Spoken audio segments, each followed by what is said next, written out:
Good evening, cult members. Welcome to the Pop Culture Cult. I'm Sean. I'm Janice. And this is going to be our review of The Girl in the Spider's Web. Right? Yes. The girl. I always want to say girl caught in the spider's web. But Yeah. It's the girl in the spider's web, starring Claire Foy, who is so hot right now. She's everywhere. She's everywhere. We were actually talking about this when we saw First Man. I'm wondering if she just went from filming one to the next. Yeah, I would say this first, that second, because her hair is super short in this, and then Yeah.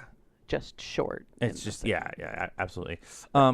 Or she could have cut it Cut after. it. She could have. We're going to talk about First Man more, I think, than we're going to talk about the. We just got home and we were having a discussion on the way home, and we're trying to decide about how we feel. One of the first things we want to talk about is the rating.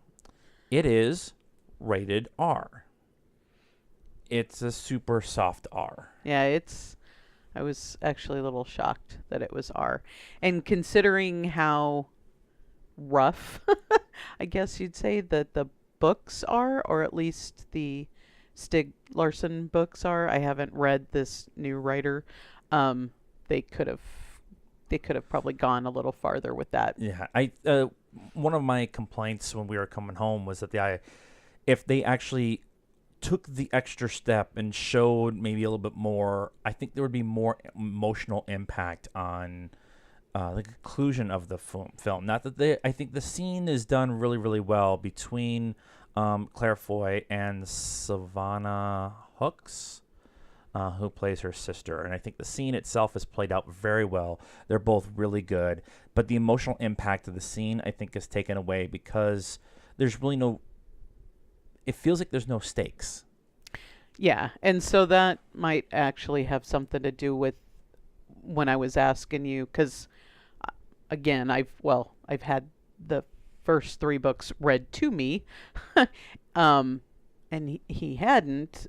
We've both seen Girl with the Dragon Tattoo, so I was, asking if you felt lost, that you didn't know what was going on or whatever, and so possibly because I have 3 other books of backstory into her and her sister, that it maybe would have affected me a little differently. But I felt like when they had chances to put some real emotion into scenes, whether it be individual conversations between characters or intimate moments of intimacy or torture, because that is part of the story, that they just pulled back on all that, and so for me it felt like there was never really any repercussions, or it just didn't feel like they went far enough with it. You didn't have enough of a connection. And so when you and I agree that they definitely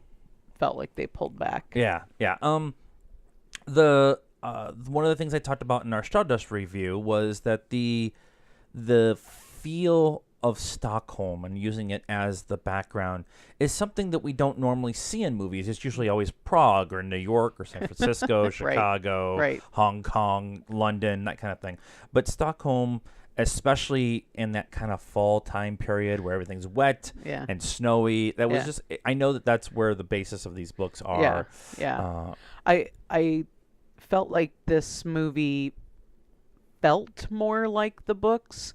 The Daniel Craig one, I don't know, it was brighter, sunny, I think it was like spring or something, but this is the feel of this movie is more the feel that I always got from the books. There was a few characters that I could have done without.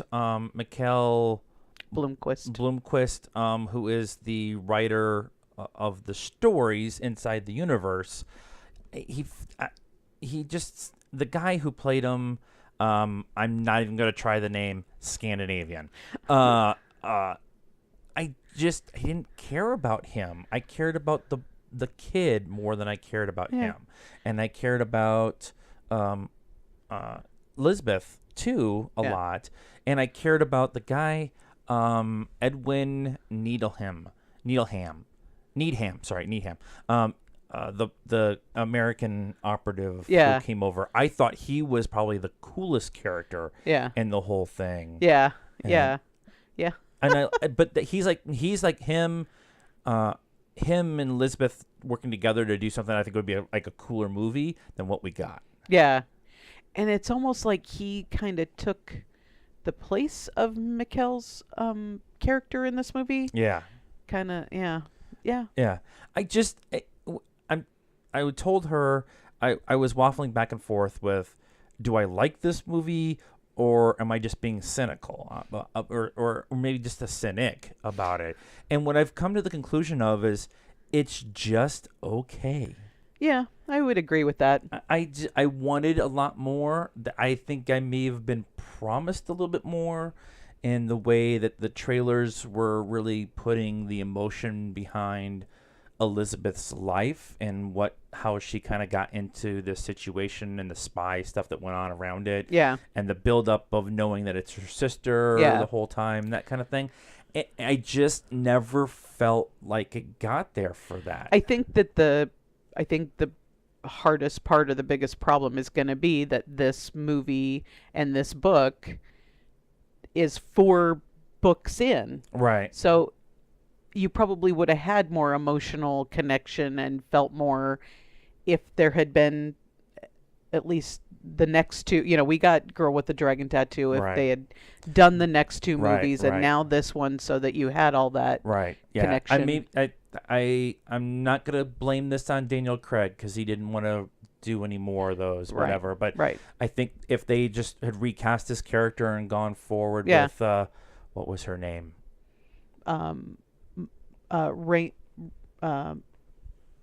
Yes, Mooney. Her. And I thought she was great as Elizabeth. I think Claire Foy is a softer version, and I knew that they talked about making her a softer version. Yeah. But Claire Foy is really, really good in this role. Yeah. And I'm kind of sad that this movie's going to just go by the wayside and not really be brought up again. But her performance should. Yeah, I thought. Yeah, her performance was really good as Elizabeth. Yep. Okay. Anything else you want to add?